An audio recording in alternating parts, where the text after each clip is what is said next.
Élection présidentielle. Le GEM invite ses membres à publier leurs apports de financement. Le secteur privé recommande à ses membres de faire preuve de transparence. Thierry Radzone, président du groupement des entreprises de Madagascar, reconnaît l'implication du secteur privé dans le financement des campagnes électorales des candidats à la présidentielle. À l'Assemblée générale du groupement, mercredi dernier à Mbudvuna, il a déclaré que ce sont surtout les membres du GEM qui constituent les principaux financiers d'un ou des candidats à la présidentielle. À ce titre, il invite ainsi ses pairs à afficher publiquement leurs apports financiers aux candidats qu'ils soutiennent. Japon. Pour des élections libres, crédibles et transparentes.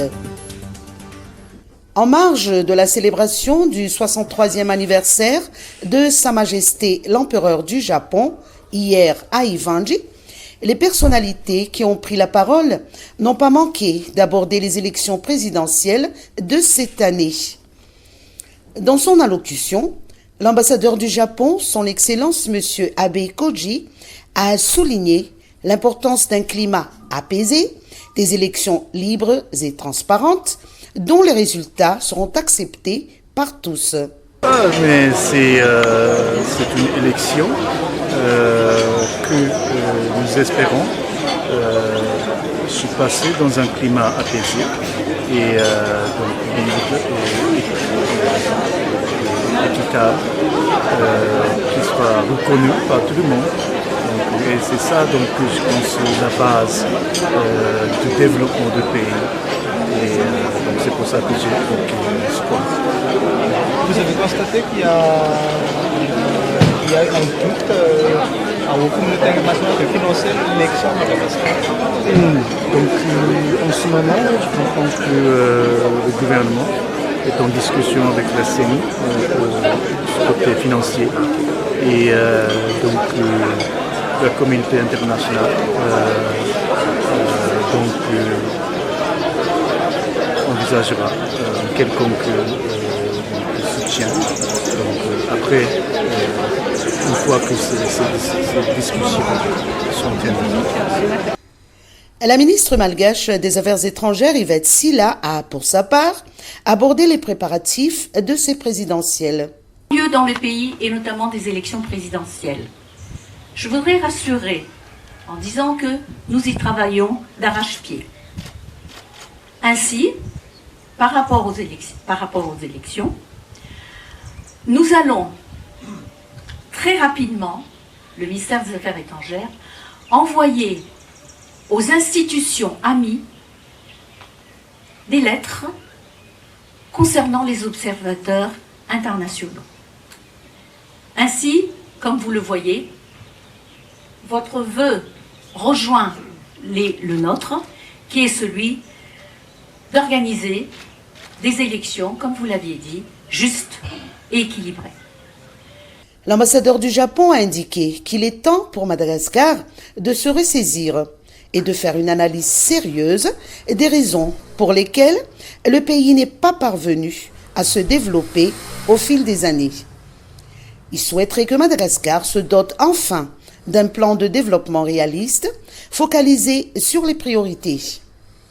Outre les membres du gouvernement, parmi les personnalités figuraient les deux anciens présidents de la République, Marc Ravalomanana et Heri Rajaonarimampianina. Exposition économique et commerciale sino-africaine. Madagascar invité d'honneur à la 3e édition.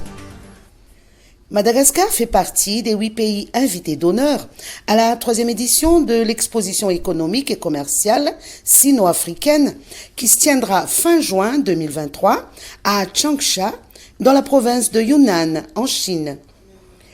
La grande île disposera d'une zone centrale d'exposition gratuite pour promouvoir ses produits et ses opportunités économiques. Le vernissage de cette exposition et de ses sous-forums se déroulera en physique et simultanément en ligne pour les représentants des 53 pays africains et les organisations internationales.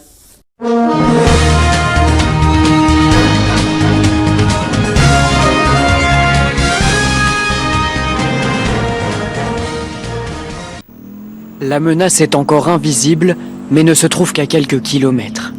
Kupiansk, 30 000 habitants avant la guerre, pourrait repasser sous pavillon russe. La ville se situe dans le nord-est de l'Ukraine, dans cette région très disputée, à la limite des territoires contrôlés par Kiev. Ce jeudi, l'administration militaire locale a ordonné l'évacuation des familles avec enfants et des personnes fragiles restées sur place. Car les Russes gagnent du terrain. Pour cette brigade ukrainienne, les repousser est un combat de tous les instants. La reconnaissance vient de repérer un groupe ennemi qui est entré sur notre territoire avec des véhicules blindés et nous travaillons actuellement à le détruire. Kupiansk avait été prise par les Russes dès le début de la guerre, mais les Ukrainiens avaient reconquis la ville en septembre dernier au cours d'une offensive éclair.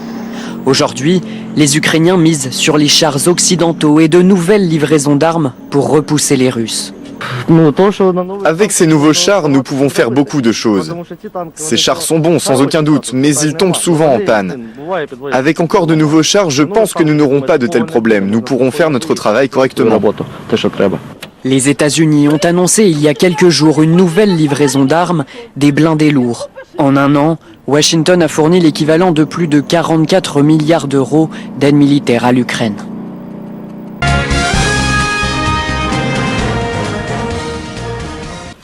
Il est l'un des grands visages de l'opposition cambodgienne, mais Kem Sokha pourrait bien terminer sa vie derrière les barreaux.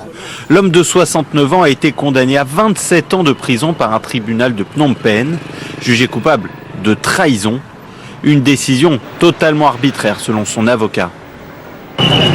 Nous savons tous que cette affaire est motivée par des raisons politiques. Seuls les politiciens peuvent décider, nous le disons depuis le début. Kem Sokha devrait faire appel de cette décision. Il avait été arrêté en 2017, accusé d'avoir tenté de renverser le gouvernement du Premier ministre Hun Sen, le plus ancien dirigeant d'Asie, en poste depuis 1985.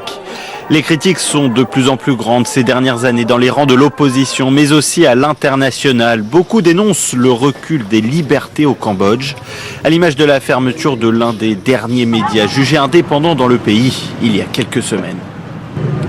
Priver Kem Sokha et d'autres personnalités politiques de leur liberté d'expression, de leur liberté d'association, porte atteinte à la constitution du Cambodge, à ses engagements internationaux et aux progrès réalisés dans le passé pour développer une société pluraliste et inclusive.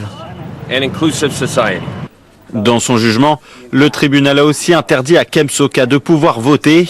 Il ne peut plus se présenter à des fonctions politiques alors que des élections législatives sont prévues en juin. Un scrutin où le Premier ministre est l'immense favori.